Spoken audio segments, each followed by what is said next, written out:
चलिए बच्चे, तो आज हम आपको जो बोले हैं कि पिछले वीडियो में जो आपको बताया था, मैंने कहा था कि आपको मॉडर्न फिजिक्स स्टार्ट करेंगे। तो आज से मॉडर्न फिजिक्स स्टार्ट कर रहे हैं, पहला लेक्चर आपको लेके आ रहे हैं। तो पहला लेक्चर जो है वो आपका मैटर वेव के ऊपर होगा। तो मैं आपको अलग अलग, हो सकता है कि कई टीचर्स अलग अलग तरीके से पढ़ाते हैं, बट हम आपको कुछ हमारा जो पैटर्न है वो कैसे पैटर्न है वो मैं आपको बता दे रहा हूँ कि मॉडर्न फिजिक्स पढ़ना है।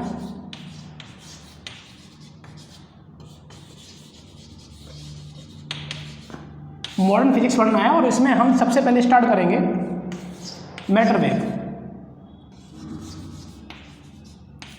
मैटर वेव पढ़ाएंगे, उसके बाद मैं आपको पढ़ाऊंगा एटॉमिक स्ट्रक्चर, उसके बाद पढ़ाएंगे आपको एक्सरेज, उसके बाद पढ़ाऊंगा आपको photo electric effect,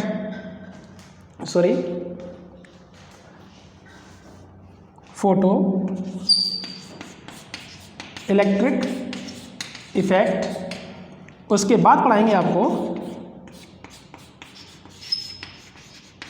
nuclear physics.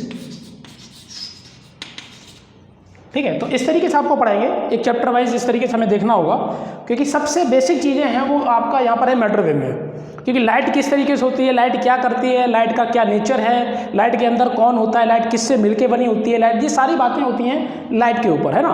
उसी में बात आती है, कुछ बेसिक चीज़ें आती हैं। फिर उसके बाद हमें समझना होता है स्ट्रक्चर के बारे में कि एटम का किस तरीके से स्ट्रक्चर है, मतलब किस तरीके से बात हो रही है। यहाँ पर बात ऐसे हो रही है कि अगर एक एटम है तो एटम में क्या क्या चीज़ें पाई जाती हैं। जैसे कि उसके सेंटर पर पाया जाता है न्यूक्लियस, और न्यूक्लियस के चारों तरफ होते हैं ऑर्बिट्स जिसमें इलेक्ट्रॉन रिवॉल्व करते हैं। और न्यूक्लियस में क्या पाया जाता है, न्यूक्लियस में पाया जाता है आपका प्रोटॉन और न्यूट्रॉन। तो ये सारी बातें यहाँ पर की जाएंगी। यहाँ पर बात की जाएगी ऑर्बिट्स में जो इलेक्ट्रॉन्स रिवॉल्व कर रहे हैं उनमें क्या क्या चीज़ें पॉसिबल हो सकती हैं, उनकी कैलकुलेशंस देखना होता है। तो यहाँ पर क्या बताएंगे, न्यूक्लियस के बाहर की चीज़ें, एटम में न्यूक्लियस के बाहर की चीज़ें पढ़नी होगी हमें। यहाँ पर एक्सरेज अगर आपको बताएं तो यहाँ पर ये इलेक्ट्रोमैग्नेटिक वेव का एक पार्ट है, जिसमें आपको पता होगा radio, micro, infrared, visual region, ultraviolet, x-rays and gamma rays. तो इलेक्ट्रोमैग्नेटिक वेव का एक पार्ट है एक्सरे। तो ये चीज़ आपको वहाँ पर बताई जाएगी। इसकी एनर्जी और वेव की कंपेरिजन में काफ़ी ज़्यादा होती है, तो हम आपको बताएंगे। फोटो इलेक्ट्रिक इफेक्ट पढ़ाएंगे, है ना। ये जो फोटो इलेक्ट्रिक इफेक्ट और एक्सरे है वो, इसका अगर एक्सपेरिमेंट किया है तो जस्ट उल्टा होता है, बताएंगे कैसे होता है। और न्यूक्लियर फिजिक्स में पढ़ना होगा हमें न्यूक्लियस के बारे में, है ना। तो पहले इतना नोट करिए, उसके बाद आगे बढ़ते हैं। नोट करिए,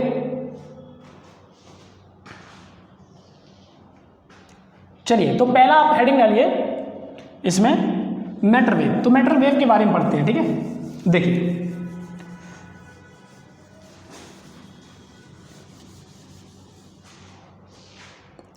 तो पहले हम पढ़ेंगे मैटर वेव।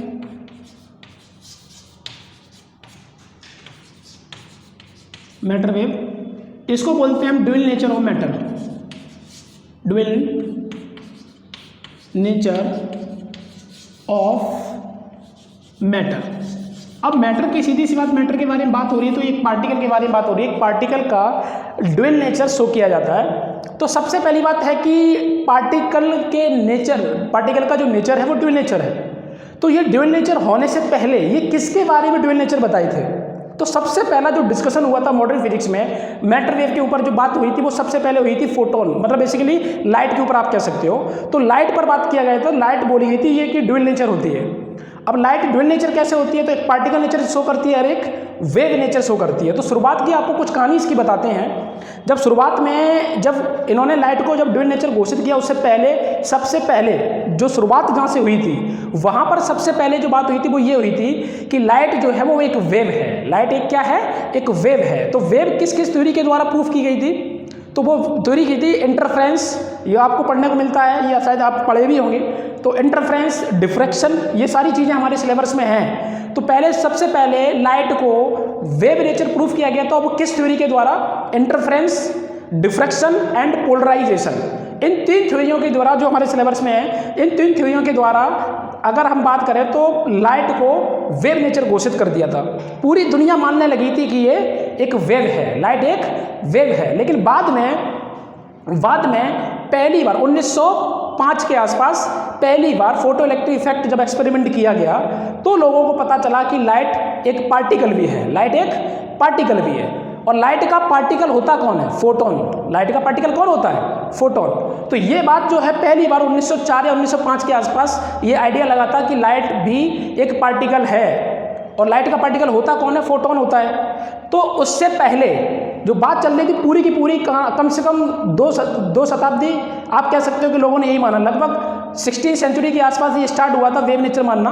1660 के आसपास स्टार्ट किया गया था कि ये तुम्हारा एक वेव है, लाइट एक वेव है वाइब। तो उसके बाद लगभग आप समझिए कि 1900 के आसपास जाके पहली बार पता चला कि लाइट एक पार्टिकल भी है ना। तो कई लगभग 200-250 साल तक आदमी ने यही माना कि ये वेव है। लेकिन उसके बाद ये नहीं है कि जो वेव है वो लोगों ने ये एक्सेप्ट कर लिया कि ये पार्टिकल है। ये दोनों एक साथ दोनों ने फिर भी नहीं माना। पहली बार 1905 में इन लोगों ने ये कहा कि लाइट एक पार्टिकल है। तो अब दो थ्योरियां एक साथ डिस्कशन होने लगी।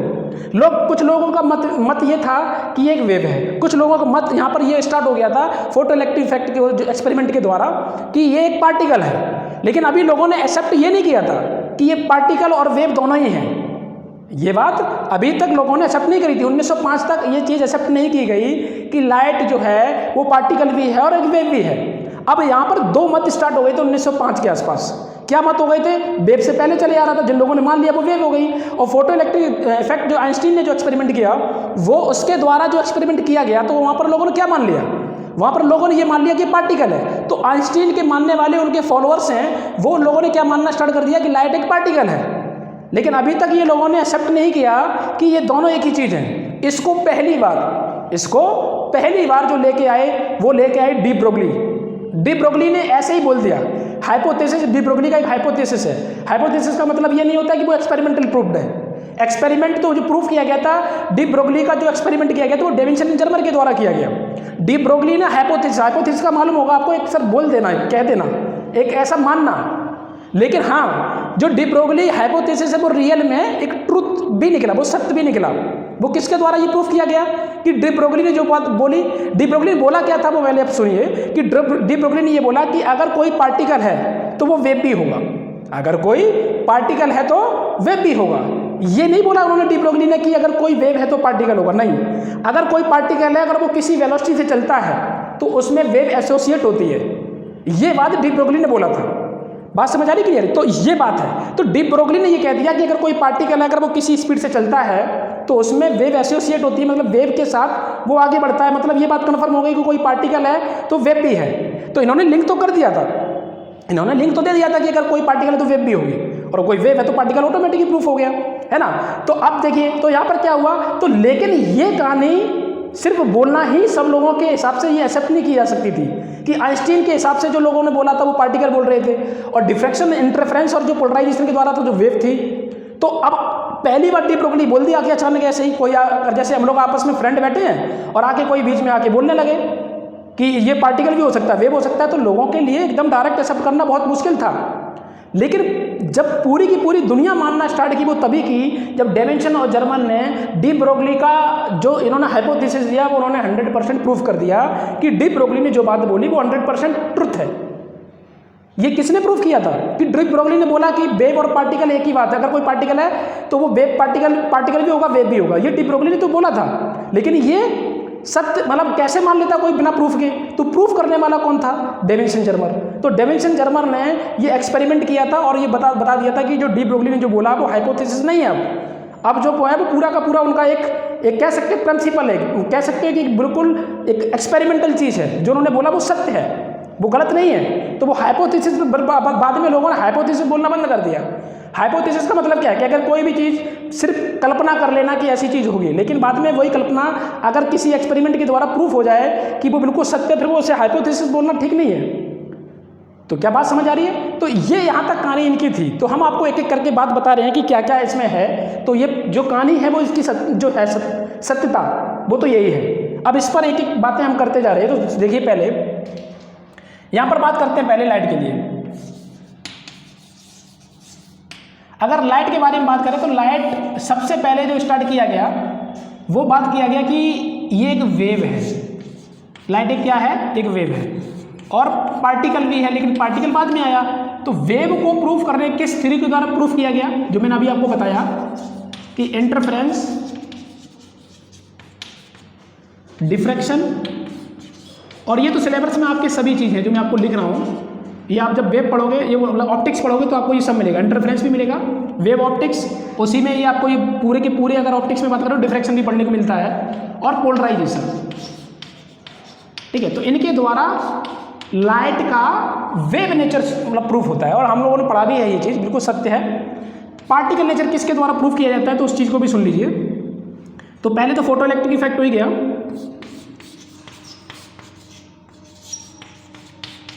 Photo electric effect.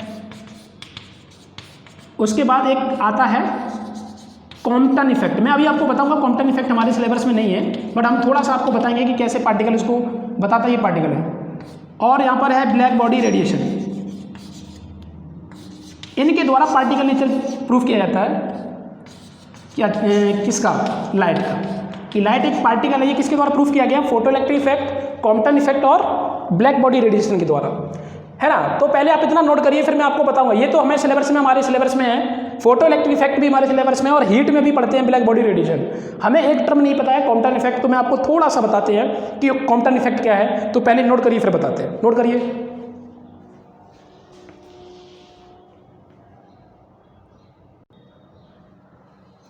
ठीक है, देखिए कॉम्पटन इफेक्ट के बारे में थोड़ा बताते हैं आपको। कॉम्पटन इफेक्ट क्या है, बाकी आपको पता तो चली गया कि किसके द्वारा लाइट को पार्टिकल घोषित किया गया और किसके द्वारा वेव घोषित किया गया, है ना। तो ये तो पता है कि तीन थ्योरी के द्वारा, जो हमारे सिलेबस में बाकी और भी कई चीज़ें आती रही बाद में, बट हमारे जो मतलब की हैं वो चीज़ें यही हैं। तो कॉम्पटन इफेक्ट देखिए पहले, कॉम्पटन इफेक्ट क्या है।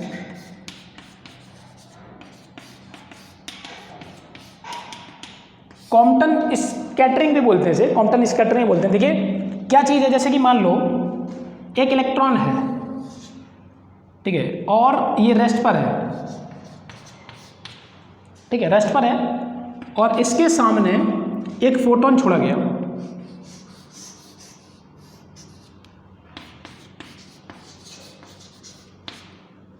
इसके सामने एक फोटोन छोड़ा गया, और ये फोटोन जो है जब इस पर जाके कोलाइड करता है, इस पर जाके कोलाइड करता है, तो कोलिजन के बाद ये स्कैटर हो जाते हैं, लाइट कुछ ऐसे निकल जाती है, ठीक है, और इसकी वेवलेंथ मान लो कि लैम्डा इनिशियल है, इसकी जो वेवलेंथ है वो लैम्डा फाइनल है। इस पर इलेक्ट्रॉन निकला, ये इलेक्ट्रॉन है, तो ये क्या कहलाएगा हमारा, पहले इसे देखिए, हमने इसको बोला कि यहाँ से ये मान लो एंगल फाई है और ये एंगल थीटा है। तो दिख रहा है यहाँ पर कि मुझे एक बात बताओ कि लाइट के द्वारा एक इलेक्ट्रॉन स्कैटर कैसे हो सकता है। ये तभी हो सकता है कि जब कोई एक बॉल जब दूसरी बॉल से हिट करती है, जब एक बॉल जब दूसरी बॉल से हिट करती है, वेव नेचर कभी किसी चीज़ को वहाँ से भगा नहीं सकता है। ये जो इलेक्ट्रॉन है, ये बेसिकली क्या है, इलेक्ट्रॉन है, और इलेक्ट्रॉन रेस्ट पर है, और हमने फोटोन मतलब बेसिकली लाइट डाली, और लाइट की वजह से जो हमारे पास ये इलेक्ट्रॉन है वो किसी और डायरेक्शन में भागा, और फोटोन है वो किसी एक और दूसरे डायरेक्शन में भागा। ये कब पॉसिबल है, ये तभी पॉसिबल है जब किसी एक पार्टिकल से दूसरा पार्टिकल टकराता है। मतलब लाइट में पार्टिकल नेचर ही ये कर सकती है।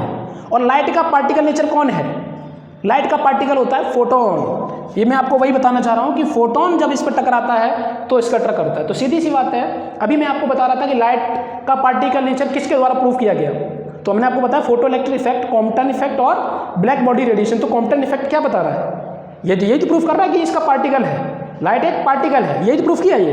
तो ये चीज़ इसमें आती है। तो मुझे जहाँ तक उम्मीद है कि ये बात सभी को समझ आई होगी। इसे नोट करें, फिर आगे बढ़ते हैं, क्योंकि बहुत ज़्यादा हमारे ये सिलेबस में है ही नहीं, तो हम इस पर बहुत ज़्यादा बात करेंगे नहीं। ठीक है, नोट करिए।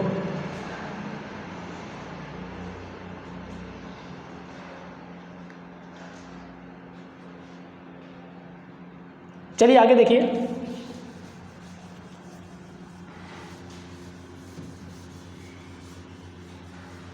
देखिए आगे देखिए, अगर हम और बात करें यहाँ पर किस चीज़ के बारे में, देखिए अब बात करते हैं कि कुछ लाइट के बारे में और समझ लेते हैं। तो देखिए लाइट बेसिकली होता है इलेक्ट्रोमैग्नेटिक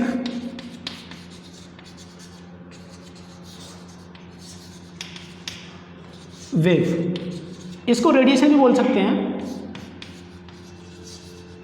और रेडिएशन भी होता है, ठीक है। और शॉर्ट में इसे बोलते हैं ईएम वेव, ठीक है। खैर इस पर बहुत ज़्यादा बात करेंगे नहीं, क्योंकि ऑप्टिक्स में हम ऑलरेडी इस पर बहुत ज़्यादा बात कर चुके हैं। तो हम इस पर ये बात करना चाहते हैं कि इसका जो पार्टिकल होता है, particle of light is photon. Light का पार्टिकल कौन होता है? फोटोन होता है। तो हम कुछ फोटोन की प्रॉपर्टीज भी पढ़ना चाहेंगे, क्योंकि फोटोन के ऊपर काफ़ी ज़्यादा यहाँ पर भी कैलकुलेशन होने वाली है, ठीक है। तो ये बात हम जो है हमें पता होनी चाहिए कि लाइट का पार्टिकल कौन होता है? फोटोन होता है। तो पहले इसे नोट करिए, फिर आगे बढ़ते हैं। देखिए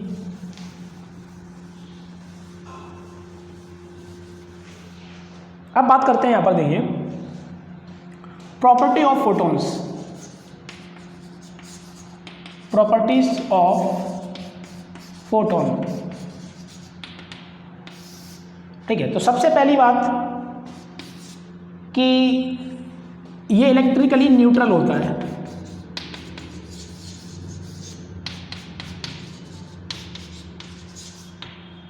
फोटोन कैसा होता है? इलेक्ट्रिकली न्यूट्रल होता है। अगर ये इलेक्ट्रिकली न्यूट्रल होता है तो कभी भी तुम्हें अगर कभी इलेक्ट्रिक फील्ड और मैग्नेटिक फील्ड दिखाई जाए, कि मान लो ये इलेक्ट्रिक फील्ड है और अगर इसमें कोई भी फोटोन को छोड़ा जाता है, अगर इसमें कोई फोटोन आता है तो ये डिफ्लेक्ट नहीं होगा, ये सीधा निकल जाएगा।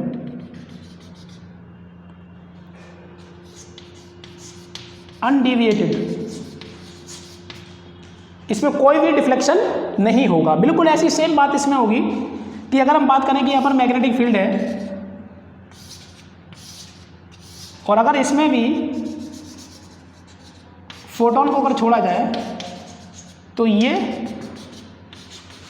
अनडिविएटेड होता है। अनडिविएटेड ये तभी हो सकता है जब ये इलेक्ट्रिकली न्यूट्रल हो। तो ध्यान रखना कि इसमें अगर हम कोई भी फोटोन अगर हमारा जा रहा है, उसमें अगर किसी इलेक्ट्रिक फील्ड से पास कराया जाए या मैग्नेटिक फील्ड से पास कराया जाए तो उसमें कोई भी डिफ्लेक्शन नहीं आता, कोई भी डिविएशन नहीं आता है। वो जैसा आता है वैसे स्ट्रेट लाइन में सीधा निकल जाता है। इसका मतलब ये यहाँ पर प्रूफ होता है कि हमारे पास जो फोटोन है वो कैसा है? चार्ज इस पर नहीं होता है, तो न्यूट्रल होता है। कैसा होता है? न्यूट्रल होता है। तो इस बात को नोट करिए, फिर आगे बढ़ते हैं।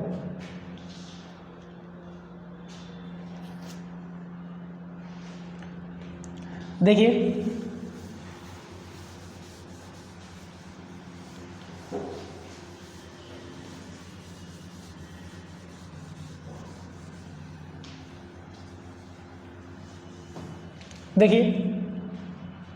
इसका दूसरा पॉइंट है कि rest mass of photon is 0। Rest mass photon का कैसा होता है? 0। बट ध्यान रखना कि अगर बेसिकली फोटोन कभी रेस्ट पर होता नहीं है। एक बात भी है कि फोटोन को तुम कभी भी रेस्ट पर बोल ही नहीं सकते हो। फोटोन होगा वो तभी होगा जब वो मूविंग होगी। लाइट हमेशा, जब लाइट अगर होगी तो क्या होगा? फोटोन रेस्ट में कैसे हो सकता है? लाइट किससे मिलकर बनी होती है? लाइट किससे मिलकर बनी होती है? फोटोन से। तो फोटोन रेस्ट पर हो कैसे सकता है? तो पहली बात है कि ये कोई लॉजिक ही नहीं बनता इसका कि रेस्ट मास अगर 0 बोला जाए। हालांकि अब होता यही है, तो इस पर हमें यही चीज़ पढ़ना भी है। अगर हम बात करें इस पर कि अगर फोटोन अगर मूविंग है, रेस्ट मास तो 0 बोल दिया, तो मूविंग है तो इसका मतलब क्या मास हो सकता है? तो मास तो हो सकता है, बट मास डिफाइंड नहीं है। फोटोन का मास डिफाइंड नहीं है। दूसरी बात यह है कि फोटोन को हम पार्टिकल भी नहीं कह सकते हैं। फोटोन का पार्टिकल मतलब ये लाइट का पार्टिकल फोटोन होता है, लाइट का पार्टिकल फोटोन होता है, बट लाइट को कभी एक पार्टिकल नहीं बोल सकते। पार्टिकल का मतलब होता है इलेक्ट्रॉन, प्रोटॉन और अल्फा पार्टिकल, ये सब पार्टिकल हैं। बात समझ आ रही? तो हम डायरेक्ट पार्टिकल नहीं कह सकते उसे। क्या बात समझ आ रही है कि नहीं आ रही है? ये चीज़ है। तो अब अगर तीसरा पॉइंट लिखोगे तो क्या होगा? Moving mass of moving photon is there, ठीक है। बट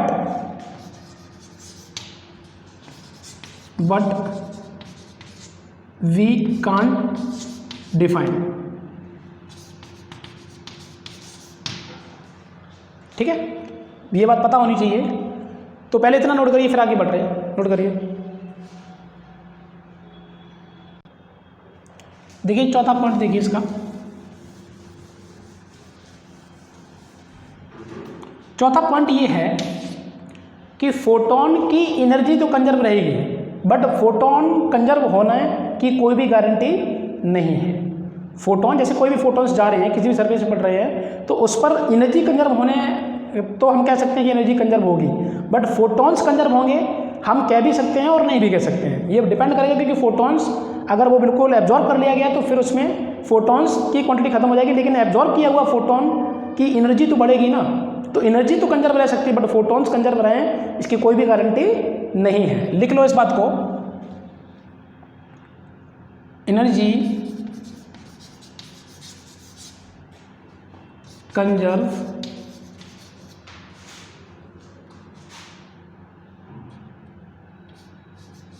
हो सकती है,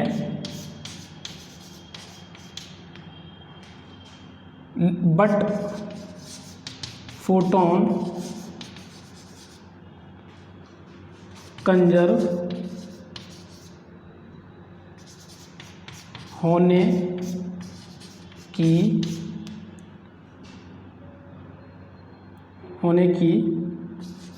कोई गारंटी नहीं है। नोट करो, नोट कर लो। चलिए आगे देखिए, पांचवा पॉइंट देखो। पांचवें पॉइंट में ये बात कर रहे हैं हम कि एनर्जी क्या होती है फोटोन की। तो लिखो, एनर्जी ऑफ फोटोन, तो इसे बोलते हैं हम एच न्यू। इसे क्या बोलते हैं हम? H new. और न्यू क्या होती है? फ्रीक्वेंसी। न्यू क्या होती है? फ्रीक्वेंसी। ठीक है, तो इसे क्या लिख सकते हो? H C by lambda. देखिए, तो ये कैसे कह सकते हो कि जो एनर्जी है वो हमारी एच न्यू के बराबर होगी? यह बात आप कैसे कह सकते हो? ये बात तभी कह सकते हो कि आपको एक मैं बताता हूँ ये चीज़ आई कैसे, इस चीज़ को समझिए पहले। एच न्यू के बराबर दिया है, तो सबसे पहले समझिए कि फ्रीक्वेंसी के डायरेक्टली प्रोपोर्शनल एनर्जी है, तो ये कैसे कह सकते हो कि ये इसके बराबर है? तो जरा समझो, मैं जो इस चीज़ को एक्सप्लेन कर रहा हूँ। मान लो कि एक हमारे पास क्रॉस सेक्शन है, ठीक है, इस क्रॉस सेक्शन के सामने एक बल्ब लगा हुआ है और इस बल्ब से नंबर ऑफ फोटॉन्स इस क्रॉस सेक्शन एरिया से पास कर रहे हैं। तो मैं ये पूछ रहा हूँ कि नंबर ऑफ फोटॉन्स कितने पास करेंगे, ये इस बात पर डिपेंड करेगा कि उसकी एनर्जी कितनी होगी। भाई फोटॉन्स क्या लेके आ रहे हैं? एनर्जी लेके आ रहे हैं। और इस क्रॉस सेक्शन से समझना, इस क्रॉस सेक्शन से मैंने 100 फोटॉन्स क्रॉस किए और एक जगह पर मैंने 200 फोटॉन्स क्रॉस किए, तो किसकी एनर्जी ज़्यादा होगी? 200 की या 100 की? भाई 200 की। सीधी सी बात है कि जितने ज़्यादा फोटॉन्स पास करेंगे इस क्रॉस सेक्शन एरिया से, उतनी ज़्यादा एनर्जी होगी। तो मतलब क्या है? फ्रीक्वेंसी होती क्या है? फ्रीक्वेंसी का मतलब होता है पर सेकेंड नंबर ऑफ फोटॉन्स पास करना इस क्रॉस सेक्शन एरिया से। या आप ये कह सकते हो कि एक सेकेंड में नंबर ऑफ रिवोल्यूशन होना ही फ्रीक्वेंसी कहलाती है। तो इस चीज़ को समझिए पहले कि जो क्रॉस सेक्शन एरिया है इसमें एक सेकंड में कितने फोटॉन्स पास कर गए, तो जितने ज़्यादा फोटॉन्स पास करेंगे वही उसकी फ्रीक्वेंसी होगी। तो जितने ज़्यादा फोटॉन्स पास करेंगे उतनी ज़्यादा एनर्जी भी होगी। मतलब क्या है? Frequency is directly proportional to energy. आप इसको ऐसे कह सकते हो कि energy is directly proportional to frequency. अगर आपको मालूम होगा कि प्रोपोर्शनल हटाते तो एक कांस्टेंट आता है जिसे बोलते हैं प्लांक्स कांस्टेंट। बस यही तो चीज़ है, यही तो चीज़ है ये। तो बस ये ऐसे आती है। तो फोटोन की एनर्जी को निकालने का तरीका यही होता है कि is equal to H nu. ठीक है, अब देखिए मैं एक चीज़ और बताना चाहता हूँ यहाँ पर कि अगर मैं बात करूं आइंस्टीन के द्वारा अगर बोला गया तो कोई भी अगर मास है तो वो एनर्जी है और एनर्जी मास भी है। ये आइंस्टीन ने बताया था। आइंस्टीन ने क्या बताया? देखिए, आइंस्टीन ने बोला कि एनर्जी जो है वो हम ऐसे लिख सकते हैं कि mc² के बराबर इज इक्वल टू mc² के बराबर। अगर मैं इन दोनों को बराबर करें तो क्या होगा? देखो, यहाँ से लिख सकते हैं कि mc² is equal to hc by lambda. यहाँ से c से c अगर काट देंगे तो आएगा क्या? देखिए, हमारे पास आ जाएगा ये p, हमारे पास बचेगा क्या? mc is equal to h by lambda. और मास इंटू वेलोसिटी क्या होता है? मास इंटू वेलोसिटी क्या होता है? होता है मोमेंटम। क्या होता है? मोमेंटम। तो इसे लिखेंगे P is equal to H by lambda. ठीक है, तो ये रिलेशन हमारे पास आ गया। और ये किसके द्वारा आया? एनर्जी के द्वारा ही आया। तो इसे नोट करिए, फिर आगे बढ़ते हैं। नोट करिए, चलिए आगे देखिए।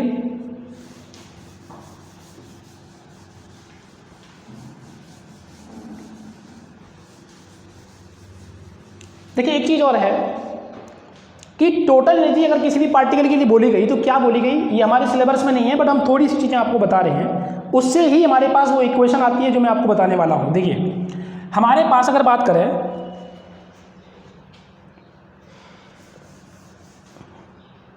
हम अगर बात करें यहाँ पर तो क्या, देखिए total energy of a particle वो क्या होगी? E is equal to under root में P square C square plus M naught square C की पावर 4। ठीक है, अब देखिए इस चीज़ को अगर मैं बात करूं कि एक फोटोन की एनर्जी के लिए निकालने के लिए, तो आपको भी पता चल जाएगा कि फोटोन की एनर्जी कैसे निकालेंगे। देखिए जो हमने पीछे रिलेशन दिखाया था ना, E is equal to M C square, देखिए वो कैसे आता है, इस चीज़ को समझिए। ये रिलेशन हमें ये दिया गया। अब जरा समझना, अगर मैं बात करूं कि फोटोन के लिए, तो रेस्ट मास फोटोन का क्या होता है? रेस्ट मास ऑफ फोटोन क्या होता है? 0। अगर ये 0 होता है इसका मतलब क्या है? हमारे पास M not is equal to 0 के बराबर हो गया। क्यों? क्योंकि ये चीज़ जो होती है वो होता है रेस्ट मास ऑफ पार्टिकल। अब देखिए, अब जैसे कि पार्टिकल के बारे में बात करें तो नॉर्मल हमारे पास जितने भी पार्टिकल्स पाए जाते हैं, क्या वो पार्टिकल्स का मास 0 होता है? जैसे हम अभी खड़े हैं तो मैं रेस्ट पे हूँ, मैं भी एक पार्टिकल हूँ, तो क्या मेरा रेस्ट मास 0 है? नहीं, मेरा मास वही है जो नॉर्मली होना चाहिए। बट अगर स्पीड ऑफ लाइट के कंपेरिजन के अगर तुलना किया जाए, स्पीड ऑफ लाइट की अगर तुलना की जाए, तो उसके कंपेरिजन में अगर मैं उसी की स्पीड के लगभग बराबर भागता हूँ तो मेरा मास और कुछ होगा। वो किसके बेसिस पर आएगा? वो किसके बेसिस पर आएगा वो मैं बाद में बताऊंगा। ठीक है, लेकिन ध्यान रखना कि रेस्ट मास और मूविंग मास मतलब वो भी वो हाई स्पीड से, वो कितना हाई स्पीड से? लगभग स्पीड ऑफ लाइट की कंपेरिजन किया जा सकता है उतनी स्पीड से, तो उसका मास में चेंजिंग देखा गया, चेंज हुआ। जैसे अगर मेरा मास अभी 65 kg है और अगर मुझे स्पीड ऑफ लाइट के अगर अकॉर्डिंग भगाया जाए, उतनी स्पीड से भगाया जाए या उससे थोड़ा बहुत कम भगाया जाए, तो मेरा मास बहुत ज़्यादा पाया गया। ऐसा एक्सपेरिमेंट के द्वारा पाया जाता है। तो देखिए अब होता क्या, इस चीज़ को समझिए। अगर मैंने फोटोन की एनर्जी के बारे में बात करें तो एनर्जी ऑफ फोटोन, तो एनर्जी ऑफ फोटोन के अगर बारे में बात करें तो क्या होगा? देखो E is equal to P square C square और ये 0 हो जाएगा, तो हमारे पास होगा क्या? PC। हमारे पास क्या होगा? ये PC। तो हमारे पास आया क्या? हमारे पास आया E is equal to PC। और P क्या होता है अभी मैंने आपको बताया था? मोमेंटम। तो मोमेंटम अगर हम बात करें तो इसे क्या लिखे थे? MC इंटू C, तो क्या बन गया? MC square. तो पीछे वाला जो रिजल्ट है वो ऐसे आया था। ठीक है, अच्छा एक चीज़ और है कि इस इक्वेशन से हम क्या लिख सकते हैं? तो लिख सकते हैं यहाँ पर कि P is equal to E by C। इस चीज़ को नोट करिए, फिर मैं आपको आगे बताते हैं कि इस पर क्वेश्चन भी कैसे आ सकते हैं। नोट करिए।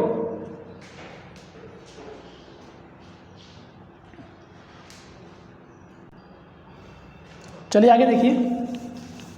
तो यहाँ पर हमें क्या पता चला कि जो E is equal to MC square है वो कैसे आता है। मुझे एक बात बताओ कि जो इक्वेशन ये मैंने लिखी है अंडर रूट में P square C square plus M naught square C की पावर 4, ये किसी भी पार्टिकल के लिए है। तो जब किसी भी पार्टिकल के लिए होगी तो क्या M नॉट उसका मास 0 होगा? तो आंसर है नहीं। तो इसका मतलब कुछ नई इक्वेशन आएगी। तो ये मैं आपको जब डी ब्रोगली, अभी आपको जस्ट इसी के बाद डी ब्रोगली हाइपोथेसिस पढ़ाने वाले हैं कि ये चीज़ सब कैसे आने वाली है ना। तो डी ब्रोगली हाइपोथेसिस में जब ये सारी चीज़ें जो लेके आएंगे तो आपको एक एक बात समझ में आएगी कि किस तरीके की सारी चीज़ें इसमें इन्वॉल्व होती हैं, है ना। इस पर एक क्वेश्चन देखते हैं, जैसे कि हमारे पास अभी आया P is equal to E by C। ध्यान रखना कि इसमें क्वेश्चंस कैसे कैसे पूछे जा सकते हैं, मैं आपको बता दे रहा हूँ। जैसे मान लो एक वॉल है, ठीक है, एक वॉल है ठीक। और ये पूछ सकता है इसमें कि अगर ये जो लाइट है, अगर लाइट जा रही है तो फोटोन का चेंज इन मोमेंटम क्या हो सकता है। तो अगर ये इधर जा रही है तो इसके लिए मोमेंटम क्या लिखोगे, P initial is equal to E/c। और इसमें क्या होगा, इसमें यहाँ पर दो कंडीशन है। अगर यहाँ पर जब ये फोटोन इस पर टकराता है तो ये तो फोटोन या तो 100% एब्जॉर्ब कर सकता है या तो 100% रिफ्लेक्शन कर सकता है। तो मैं आपको कह रहा हूँ कि अगर 100% रिफ्लेक्शन होता है तो 100% रिफ्लेक्शन पे क्या होगा कि इसकी एनर्जी में कोई लॉस नहीं होगा, जितना ये गया था उतना ही वापस ये लौट के आएगा। तो उसमें P फाइनल क्या होगा, वो भी तुम्हारा क्या हो जाएगा E/c। तो इसमें क्या पूछ सकता है, अगर डायरेक्शन के अगर बेसिस पे देखा जाए तो डायरेक्शन अगर हम बात करें तो final momentum, change in momentum क्या लिखोगे, final momentum minus initial momentum. तो देखा जाए तो माइनस का E/c और माइनस का E/c, तो आया यहाँ पर माइनस का 2E/c। तो इस चीज़ को ध्यान रखना, नेगेटिव साइन सिर्फ इसका चेंज इन डायरेक्शन बताता है। तो हमें ये पता चलेगा कि चेंज इन डायरेक्शन जो है वो, अगर चेंज इन मोमेंटम अगर बात करिए तो क्या आ जाएगा 2E/c। ये क्वेश्चन पूछा जा सकता है। दूसरा क्वेश्चन क्या पूछ सकता है कि अगर ये फोटोन अगर इस पर गिरता है तो 100% एब्जॉर्ब कर लिया, अगर 100% एब्जॉर्ब कर लिया तो रिफ्लेक्शन तो होगा ही नहीं, अगर रिफ्लेक्शन नहीं होगा तो चेंज इन मोमेंटम भी यही होगा। आपसे क्वेश्चन कैसे पूछ सकता है, एक क्वेश्चन तो ये है कि अगर कोई भी, अगर हमारे पास अगर लाइट गिर रही है तो लाइट 100% रिफ्लेक्ट हो गई। 100% रिफ्लेक्ट होने का मतलब तो यही है कि उसमें चेंज इन मोमेंटम जो आएगा वो 2E/c आएगा। माइनस साइन क्या बता रहा है, माइनस मतलब इससे कोई नहीं, सिर्फ इसका चेंज इन डायरेक्शन बता रहा है कि इस पर किधर जाएगा, है ना। माइनस साइन क्या बता रहा है, चेंज इन डायरेक्शन जाएगा किस डायरेक्शन में, बस ये है। बाकी वैल्यू क्या आएगी, तो आएगी 2E/c। अगर ये बोल दिया जाए कि ये फोटोन या लाइट इस पर गिर रही है तो वो 100% एब्जॉर्ब कर ले रही है। अगर 100% एब्जॉर्ब कर ले रही है इसका क्या मतलब है, इसका मतलब है कोई रिफ्लेक्शन नहीं होगा। कोई रिफ्लेक्शन नहीं होगा तो क्या होगा, तो ऐसा सीधी सी बात है मोमेंटम भी नहीं होगा, एनर्जी भी नहीं होगी। तो सीधी सी बात है यही इसका चेंज इन मोमेंटम भी हो जाएगा। ठीक है, तो ऐसे इस पर क्वेश्चंस मतलब पूछे जा सकते हैं। इसके बाद अब जो होगी, अब जो कहानी पढ़ने वाले हैं वो हमको यही पढ़ने वाले हैं। हम क्या आए थे अभी लेके आए थे कि momentum is equal to h/λ। तो बेसिकली ये कहलाता है de Broglie hypothesis. Basically de Broglie hypothesis ये जो आया है, उन्होंने इसी चीज़ को ही बोल दिया गया था। डी ब्रोगली ने बोला किसको था, इस रिजल्ट को ही बोला था कि ये हमारा ये है जो हम बता रहे हैं, ये चीज़ प्रूव करेंगे। अब देखिए इसमें क्या है, मोमेंटम क्या होता है, मास इंटू वेलोसिटी, और कोई भी पार्टिकल है उसी का मास होगा और उसकी वेवलेंथ है।